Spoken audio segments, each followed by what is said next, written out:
Padahal dulu cuma buruh pabrik, sekarang jadi kebanggaan di desa. Ludes 4,5 ton singkong per 10 hari. Punya banyak karyawan, bisa bangun rumah, nyekolahin saudara. Wah, mantap bener. Pertama, ini adalah proses pengupasan singkong. Jenisnya madun, dikupas pakai alat garuk namanya. Ambil bahan singkong langsung dari petani lokalan aja. Memanfaatkan yang ada di sekitar. Kadang menyiapkan 4,5 ton singkong untuk 10 hari. Wah, mantap bener. Nah, setelah banyak dikupas, masuk proses pencucian, ditendang biar merata bersihnya guys. Soalnya kalau pakai tangan kelamaan, sekiranya sudah bersih dipindah di keranjang besarnya ya. Kemudian langsung masuk proses pemarutan dengan alat buatan sendiri. Dimodif sistemnya sama seperti alat parut kelapa gitu. Bikinnya 3 jutaan untuk membuat alat secanggih ini guys. Jadi awalnya owner adalah buruh pabrik, terbesit pikiran apa ya terus-terusan jadi buruh gitu. Kebetulan daerah sini banyak yang memproduksi selondok juga. Belajar dari tetangga banyak yang bikin. Terus sekitar 1 bulan nekat memutuskan untuk usaha sendiri. Kepengennya punya penghasilan lebih, kayaknya sangat menjanjikan gitu. Oke, setelah banyak segunung diparut, kita masukkan ke dalam karung ya. Untuk proses selanjutnya, pengepresan teknisnya di alas kayu, lalu ditekan pakai dongkrak tekanan tinggi untuk mengeluarkan kandungan air yang ada di singkongnya guys. Kapasitas 7 karung maksimal sekitar 1 kintalan selama 1 hari 1 malam sampai airnya benar-benar kering banget. Setelah banyak dipres, kita masuk proses pengukusan. Bahan singkong yang sudah kering dipindah di wadah bambu ya. Dandangnya tembaga, harus khusus. Kalau pakai panci abal-abal nggak bisa guys. Satu wadah itu bisa cukup 5 kilo, dikukus selama 15 menitan aja. Pemasarannya itu ada pengepulnya sendiri, jadi nggak perlu nawar-nawarin kesana kemari. Kita tinggal produksi, duduk manis sambil ngopi, dapur tetap ngebul. Wah, keren banget. Nah, ini sudah mateng ya tandanya. Kalau sudah mateng itu dia keras teksturnya guys. Lalu dipindahin di tempat khususnya. Usut punya usut, hasilnya ini didiamkan selama 3 malam. Wah, lama banget ya guys. Awal-awal memulai udah banyak 4,5 ton per 10 hari. Sampai sekarang pun masih sama. Sempat ragu juga bisa nggak ya ngejalanin usaha ini gitu. Senang, bersyukur pastinya. Orang nggak perlu tahu, yang penting banyak bermanfaat untuk sesama gitu. Wah, mantap bener. Oke, kita masuk proses pengupasan ya di sini guys, bagian sisi luarnya. Soalnya keras sama sekalian membersihkan juga ya. Bentuknya unik banget seperti kerucut gitu. Siapa sangka buruh pabrik yang dulu cuma berangkat pagi pulang malam dicibir karena kerja kerasnya nggak kelihatan hasilnya, sekarang malah jadi kebanggaan kampung. Gaji yang dikumpulin sedikit demi sedikit bisa bangun rumah, biayain adik sekolah. Wah, keren banget. Setelah bersih dikupas sisi luarnya, langsung dipotong-potong beberapa bagian ya, lalu dibuat kecil lagi. Tujuannya ketika masuk penggilingan itu bisa lebih mudah. Walaupun cuma buruh pabrik dan jualan selondok dari kampung, sekarang kirimannya udah sampai ke Singapura, Malaysia, Yordania, dan kota-kota besar di Indonesia. Dari yang dulu diremehin, sekarang malah jadi kebanggaan. Buktinya nyata, bukan sekedar omongan. Dibersihkan dulu alatnya, soalnya biasanya nempel sontrotnya singkong. Kita tetap lanjut masuk proses giling menggunakan alat giling daging. Kalau ini khusus giling singkong ya guys. Lalu hasil yang keluar itu kalau sudah memanjang dipotong kembali sekitar 50 sentian. Wah, bener-bener sedetail itu ya guys. Kuncinya bisa bertahan sampai sejauh ini simple aja. Jaga kepercayaan pelanggan, berani tanggung jawab, garansi kalau terjadi sesuatu hal, jujur menerima kritik dan saran untuk terus berkembang gitu aja. Kemudian dipotong lagi sekitar 15 cm.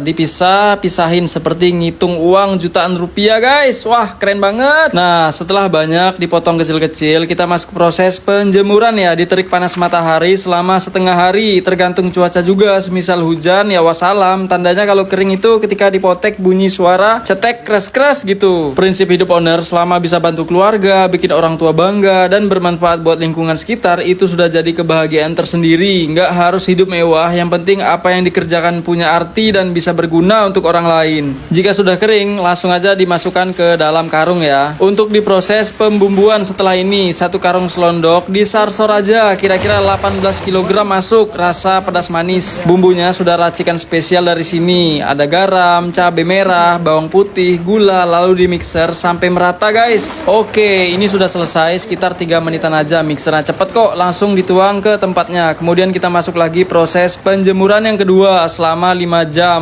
Jika cuaca panas matahari, kalau hujan gimana? Ya wassalam juga, lebih lama aja jemurnya guys. Dirapiin ya. Sempat ngobrol sama owner, ini kan Kan tadi diliput, jika ada yang niru gimana? Oh nggak apa-apa, malah bagus, saling mendoakan aja. Kalau bisa sama-sama sukses, malah bagus. Seneng juga rasanya bisa berbagi ilmu, rezeki masing-masing. Nggak bakal salah alamat ya. Wah mulia sekali ya guys. Jadi deh hasilan seperti ini siap disebarkan sama pengepul serta langganan setianya guys. Nah buat teman-teman yang mau nyobain selondok nikmat, kres kriuk bumbu berempah, bisa banget dikirim-kirim langsung, hubungi di sini aja ya. Terima kasih, semoga bermanfaat.